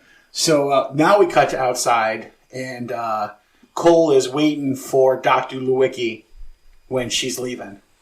And he tries to ask her out. Very, She blows him off. Yeah, pretty much. So, absolutely. Pretty much done. She tries like 3 or 4 times, and she's like, "No, I'm good, thanks." Yeah, I'm good. No, if you take me out to dinner, it's not going to get you back on the track any faster. Then she just takes off, and he's like, "That's not what I meant." Oh, she's gone. Yeah. Okay. Bye. Yep. So he jumps in the car with Rowdy.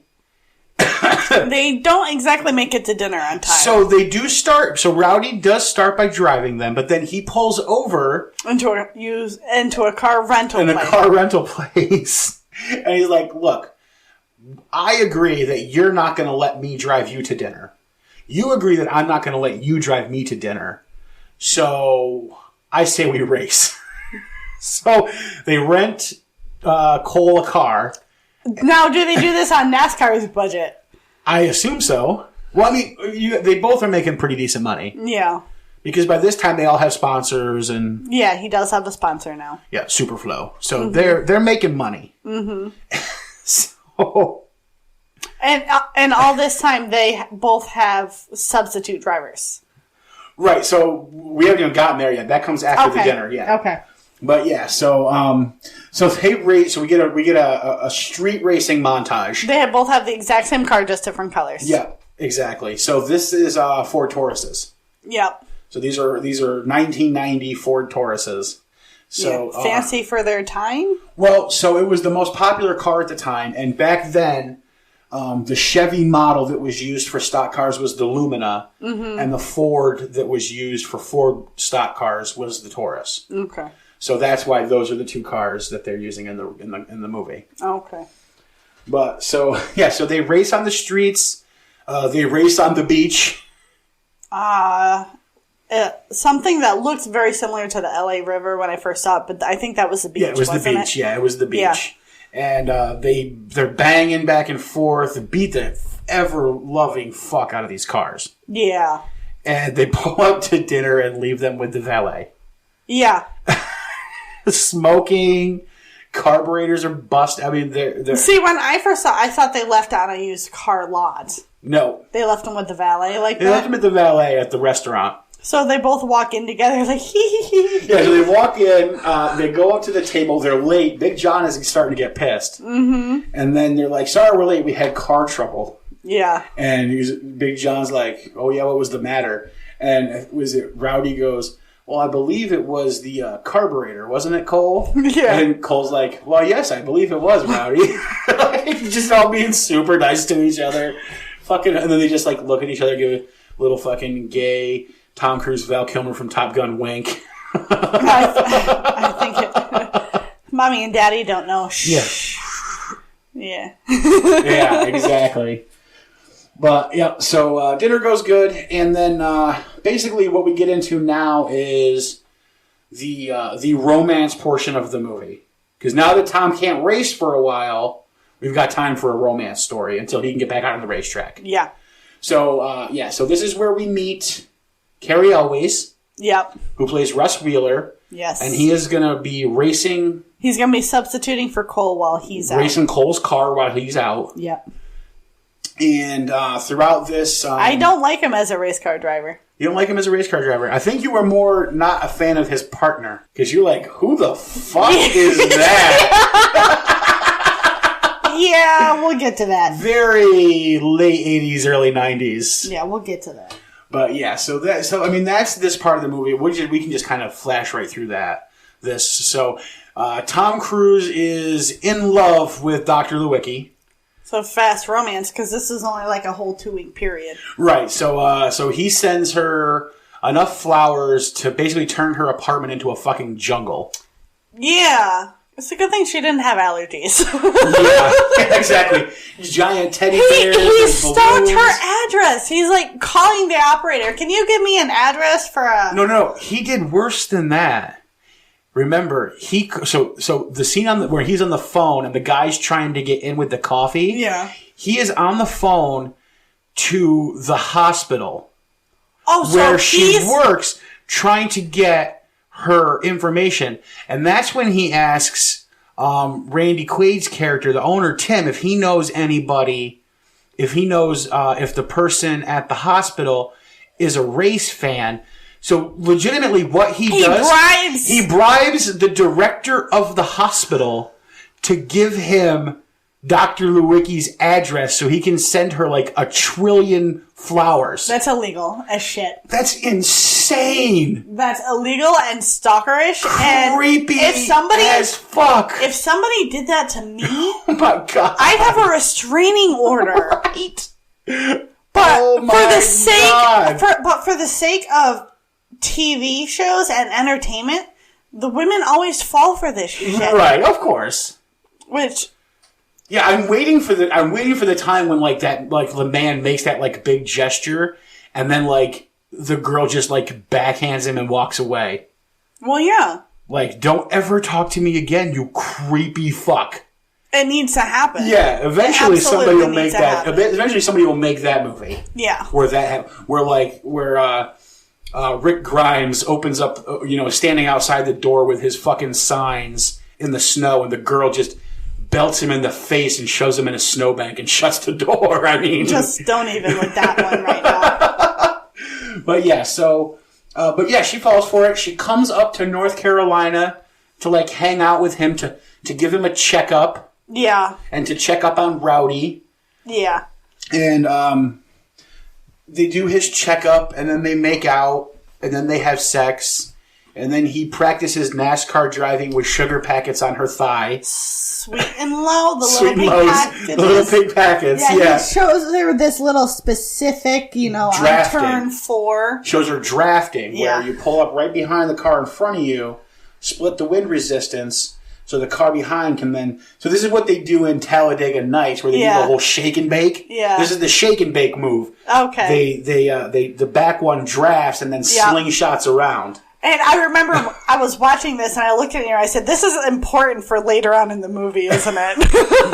And I was entranced by Nicole Kidman's thigh, so I was like, "Yeah, sure, why not?" Very important. I don't give a shit. There's this quote unquote naked woman. Yes, this scene was very important to my childhood. Yes. Yeah, you put it in pause, and 10 minutes later you hit play. But yeah, so he does very good with the drafting on her thigh. With the sweet and low packets. Yeah. The scene didn't interest me much. I was listening to what he was saying. Yeah, but he is cleared to race again. And by this time, Russ Wheeler, who's Carrie Elwese's character, has been doing good enough that he gets his own car instead of getting the boot when Cole comes back.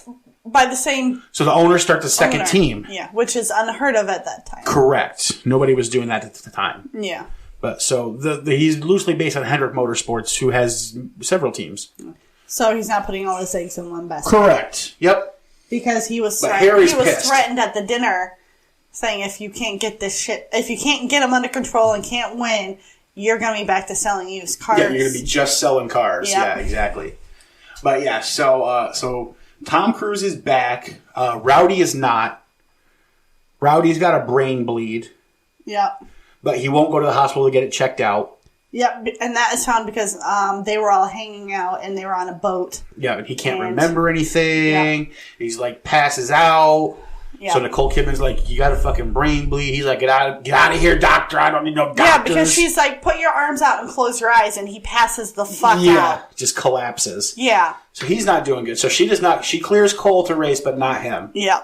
And then so Cole is. So now we've got another racing montage of Cole can't race. Mm-hmm. So he's scared. Yeah.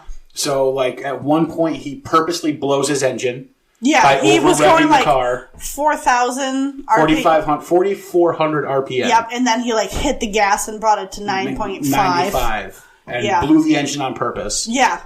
And then a couple other ones. It's got a tattletale button on it. Hog says. The tattletale button says. Yep. Yeah, and then we get to... so then we're at the last race of the Tom Cruise Can't Win montage. And basically there's another crash at turn 3 with the smoke, and he goes through it so he pulls the Top Gun move. So in the final battle of Top Gun, Tom Cruise disengages from the fight in his plane and just leaves Val Kilmer to fight 5 jets by himself while he just figures shit out with Goose, who's dead. And then he makes his comeback and he figures it out and he gets back in the fight and destroys everybody. So Tom Cruise, you can see, he slows down heading up to the smoke, but then as he's going through it, we get his view, and then he just hammers the gas coming out of it. And Cole Trickle is back! Yeah. He's back, baby! But he doesn't win the race. No. Russ Wheeler wins the race. Yeah. So he gets mad. So everyone goes in the pit except for Russ Wheeler. Because he's into his victory lap. So he's doing his victory lap. And Cole gets back in his car, and he hits the gas. And he goes right on out, and he hits Russ Wheeler's car as hard as he can, and gets fired. Destroys both cars, and gets fired. Yep. So now Cole don't have a car to race. Yep. He doesn't have a team. Harry's out of a job. Bucky's out of a job. Yep. Everybody's out of a job except for Russ Wheeler. And who's getting worse? No, you're talking about Rowdy. Yes. But no, I'm talking about Russ Wheeler because they're going to fix his car. Yeah, they're going to fix his car. Because he didn't do anything wrong. Yeah, but so Rowdy finally agrees and checks himself into the hospital. Mm-hmm. And he's gonna have to have surgery on the brain to fix the bleeder. Yeah. But so Nicole Kidman is confident that he'll live and that he'll walk, but he's never going to race again. It's probably for the best. He does have 3 kids at home. He has 3 kids, a wife. And they're planning on building a house in the middle of nowhere. But, so. I mean, his racing is what's going to build that house. So, But yeah, so... Well, the injury is related to racing, so he'll get a nice payout for it. Correct, yeah. So. Yeah, absolutely. And so, basically, Rowdy says, look, my car has to race at Daytona. Mm-hmm. Has to. Because I need the sponsor money or my family's fucked. Mm-hmm. So I need you to, find your balls, get back on your high horse and win me a race. Oh no, he hasn't found his balls yet. Yeah. He finds that in the last race. Yeah. That's right. So, yeah. So I was just a little confused. Move that to the last race, guys. Yeah, this whole same scenario where he chickens out is in the very last race. Yes, in the last race. That's right. Because I was going to say, wait, isn't he in the other car? Yeah. So he begrudgingly agrees to race Rowdy's car. Mm-hmm. And so... As long as he can take his team with him. Right. So he's got to go see Harry because... Yeah. Rowdy's car needs to be worked on. Yes, because it was crashed and that hasn't been worked on since then. And it needs Cole's specs on how he likes to race it. So he goes to see Harry, and Harry begrudgingly agrees to fix up Rowdy's car for him. Mm-hmm. And the night before Daytona, Harry's just finishing up the car, and he's talking to the car again, telling it, look. You can't mistreat Cole. He's not the same Cole anymore. Yeah. Having this deep conversation with the car. And then there's a giant puddle underneath. The car's leaking something out of the engine. Yeah. Fuck. Yep. I can't tell what it's not. I can't tell what it is. There's oil or it's transmission fluid or something. Clear. It was too light to be probably transmission fluid or something. Yeah, he's like, that's not the answer I was looking for. Yeah, exactly.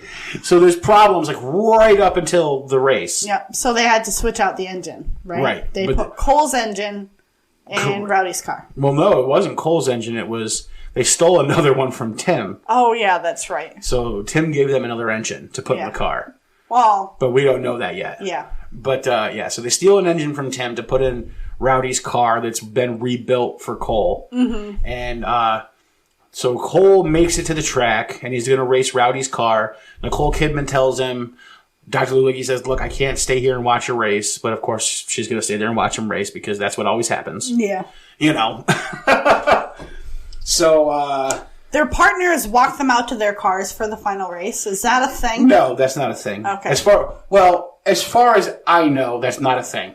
Okay. So, yeah, but... And it's not even that, their partners walk them out to... Harry Hogg legit just tells Dr. Lewicki, get him strapped in his car, ready to go. Like, she doesn't know how to strap somebody into a fucking 4-point racing harness. She's a brain doctor. Well, she didn't actually hook him into the car. She just, walked him to the car. It's, like, Harry, it's you or Bucky's job to strap him into the fucking car. Yeah. Like, you don't send her out there to do it. I think that was more of his way of saying welcome to the family kind of thing. Yeah. But yeah, so, and then this is where Carrie always walks by with his partner, and you're like, I was like, who the fuck is that? I hate that I reacted this way. It has just, I was very taken aback by the sheer contrast of the two. Yep. He looked like a very mellow white person, and here's this black girl with no hair and big hoop earrings. She looked like something I've seen somewhere else, where the woman had the shaved head, the big hoop earrings, and then she had this cheetah print suit on with the high heels. She looked like a fucking Milli Vanilli backup dancer. Yeah. But yeah, so Carrie always is going full Vanilla Ice here with the frosted tips and the whole 9 yards. He looks very Vanilla Ice. Yeah. And he's dating Milli Vanilli's backup dancer. And so Russ and Cole get ready for the race. Mm-hmm. And so we get things going. Mm-hmm. And Cole is just trailing the whole race. This is back at the track where he crashed. Yep. And he's trailing the whole race. He's running last place for a while. Yeah. And then this is where the crash happens. And Cole mans up, drives through it. Yep, drives right through it, makes it through. I'm surprised he didn't just slam on his brakes and be like, nope. Done. I'm done. But nope, he balls up, puts on his big boy panties. Mm-hmm. And the real Cole Trickle is back. He comes out of it. He's fired up. He's ready to go. Mm-hmm. He starts driving like a motherfucker, passing everybody. Yep. Moves all the way up to second place. Yep. All just zigzagging in and out, dipping and diving, passing people on the outside where you're not supposed to pass. Now, are you actually not supposed to, or it's high risk? It's dangerous. Yeah. Dangerous to pass on the outside. That's what makes Cole a hell of a driver, is he's willing and able to pass on the outside. Yeah. And that's... With them special tires, With them special tires. I think we missed those passes. Yeah, it was in his first win. Yeah. The special tire. Yeah, watch it and you'll love the special tires part. That's great. But yeah, so he ends up right behind Russ Wheeler. And so these two start battling. Yep. They're kissing bumpers. Rubbing. Oh, is that what it's called? They're rubbing, and rubbing is racing. He didn't smash into you. He's rubbing on you. Yep, yeah. Exactly. So they're banging back and forth, rubbing in and out.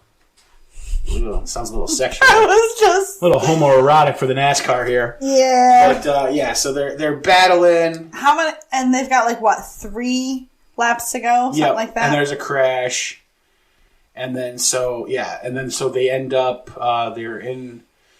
What is it? Oh, so this is where there's a crash and Cole's involved in it. Mm-hmm. And his transmission gets locked. Yep. So he goes into the pit in reverse. Yep. And everybody else is out on the track, and they're all behind the pace car for the caution. He's got to get in front of the pace car. So the pace car is quickly coming up on the exit to pit road. And he's like, look, just give me the high gear and get me back on the fucking track. If I don't get in front of the pace car, we're fucked and done. Yep. And so everybody just pushes Cole. Tim gets out there and helps push Randy Quaid's character, all of his pit team, all of Cole's pit team. They're all pushing Even Cole. The owner. Yeah, because he Tim, Randy realized character. He found out they stole an engine. Right, yeah, and one of the other pit guys is like, you can't do that. He's like, it's my fucking engine. My engine in that car, and that's what we're pushing is my engine. But so Cole guns it and gets out just in front of the pace car. Yeah. So everybody else is stuck going the same speed as the pace car. Yeah. But Cole, because he's so far behind, he can fucking gun it until he catches up with them. Which is fine because he's only got 1 speed now. Yeah, he's only got 6th gear now. Yep. So he is basically gunning it around this track. And Harry comes on to the radio. He's like, you got to be at max speed when that green flag hits. Because he's now basically in last place. Yep. I mean, he's probably not technically... I think he's in 8th or 9th because there's still people out there that are like several laps behind. Yeah. So as far as place goes, he's in like 8th or 9th. Yeah. But so, again, the green flag drops. I think we've got 2 laps. Maybe it's the last lap. It's either 1 or 2 laps, whatever it is. And Cole, again, is dipping and diving, and he fights his way all the way back through, all the way back up to the front. All the way back to second. Right back behind Russ Wheeler one more time. Yep. And then he decides, Harry, I'm going to fucking draft him. So he, like, wedges his car right up under Carrie Elwes' car's ass, and he starts drafting him.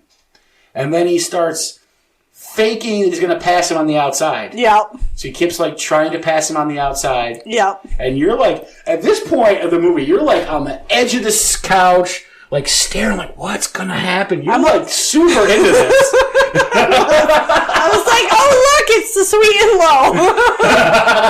I was like, but it's not working. He knows what he's trying to do. Right, and that's what Russ says to his guys. Like, look, he always passes on the outside. No big problem. Just keep putting him into the wall. He's not going to get past me. Yeah, and just when he said that, I said, I think he's going to go left. I think he's going to go to the inside. Yeah. And that's what Tom Cruise says to you. He goes, Harry, don't worry. I'm just setting him up. Yeah. And then so he gets back into drafting position. And now they're like coming into the last turn. So they're almost to the fucking checkered flag. So he moves right. So Russ goes to block him and he just whips out left. Yep, Cole goes, this one's for you, Harry. And just passes him on the left. Yeah. And Russ slams into the wall. Yeah. And then Cole just gets right next to him and just pins him against the wall. Yeah. And wins the race. Yep. Didn't he drag him across? Yeah. He pinned him to the wall so he couldn't get past him. Yep. And Cole wins the race. Cole wins the Daytona 500. Now, remember at the very beginning, Cole said, you build me a car. I'll win the Daytona this year. I'll win the Daytona 500 for you next year. And that's exactly what he did. Yep, absolutely. And Cole is victorious. Yep. Everybody's happy. The girl. Yep. And then we're not quite done yet. Yep, because he goes into the pit road, celebrates with Nicole Kidman. Yep, gets ash all over her face. Yep. And her white suit. And then has a foot race with Harry to finish it off. Yeah. Which is hilarious. I love the freeze scene that they use. That was so not attractive. Because you've got the wind like pulling at their faces, so Tom's like eyes are closed and they're pulled and his smile's all distorted like he's on a roller coaster. Yep, absolutely. That's not flattering. But it was funny. Yeah. But yeah, so and that's how the movie ends. Yeah. Days of Thunder. All right. Final thoughts, Alicia, on Days of Thunder. What did you think? I actually really liked it. You liked it? Yeah. You good? You're happy I made you watch this one? Yeah. Okay, good. All right, so let's get a few questions. All right. Let's start with your favorite character. Hog. Harry Hog? Harry Hog's my favorite character. Can you guess my favorite character?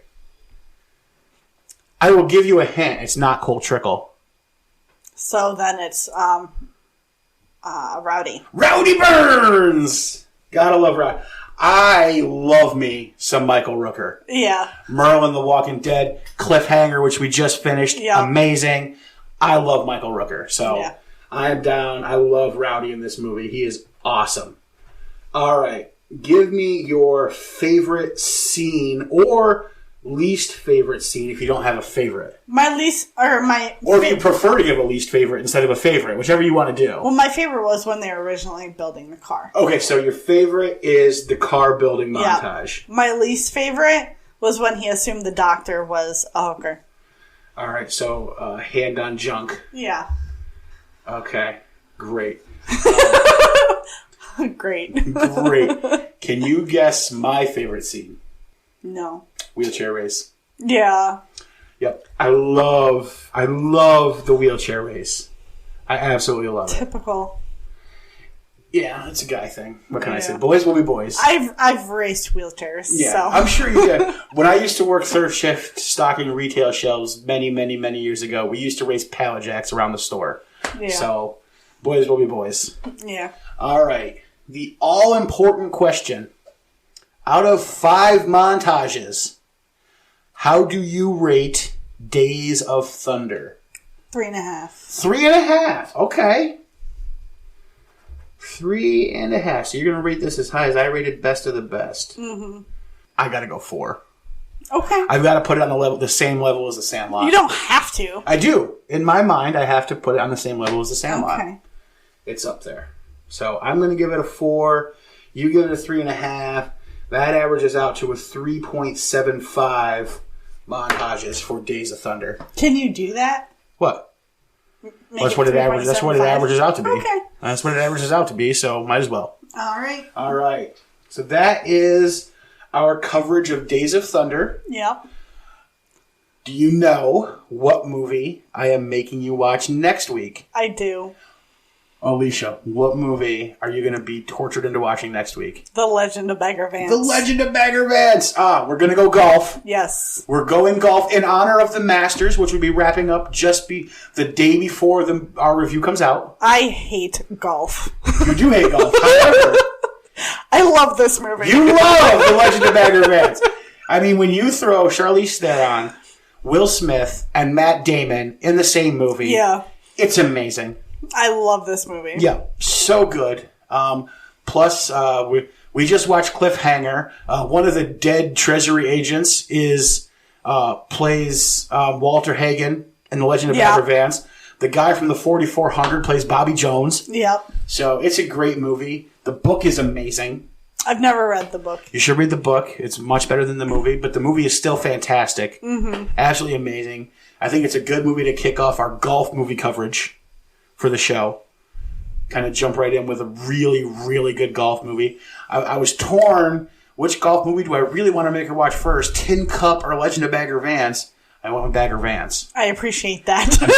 Well, here's the thing. I'm saving Tin Cup because the final match in Tin Cup is at the U.S. Open. So I'm saving Tin Cup for U.S. Open week in June. So the week of the U.S. Open, we're going to be doing Tin Cup. Oh. So we're not going to go to watch it down. Because we get part of the U.S. Open down in part of our area. In Endicott. No, that's not the U.S. Open. Oh, that's the Dick's Sporting Goods. That's the Dick's Sporting Goods Open. Yeah, no. The U.S. Open, Quail Hollow this year, I believe, if I'm not mistaken. Oh, okay. Or maybe TPC. I don't remember where. You can cut that out. But yeah, so, okay. But yeah, so U.S. Open week, we'll be watching 10 Cup. So our first golf movie, The Legend of Bagger Vance. You like it, I like it. We're still going to have to watch it. We're going to have to review it. Probably have a lot to say because that's a deep, deep movie that gets into a lot more than just golf. Yeah. There's a lot of shit to talk about. But really looking forward to that. I know you are too. Yeah. After that, we're jumping back into baseball, a little big league. So we're going to go from a super heavy movie to a real fun light movie, which is good. But is that the one with Charlie Sheen? Nope, that's Major League. Okay. That is Major League. That'll be the baseball movie after Little Big League. Okay. Yeah. So, we'll do Major League at some point. I was thinking Major League maybe we would do sometime around, the All-Star break for baseball season. Okay. I'm trying to, match up the movies with, sports stuff going on that week. Okay. So, when the NBA Finals start, we're going to do our first basketball movie. Space Jam? Space Jam! Yes, I was nice to you. I was going to make you watch Hoosiers first, but I decided to go with Space Jam instead. I went down to your level and went Space Jam instead of Hoosiers, yes. Okay. I've never heard of the other one. Hoosiers is an amazing movie, but it's it's one of those super powerful movies. Okay. Gene Hackman is the coach, so. Okay. Yeah, so, but yes. So look out next week for The Legend of Bagger Vance, and then for Little Big League after that. And keep checking in. Subscribe on iTunes. Subscribe on Stitcher, Google Play. Check out our website for all the ways to subscribe and contact us. That's sportsmoviepod.com. And you can connect with us on Twitter. We are at sportsmoviepod. So until we catch you guys again next time, deep down in the dirty South in Savannah, Georgia during the Depression. Goodbye, guys. Bye.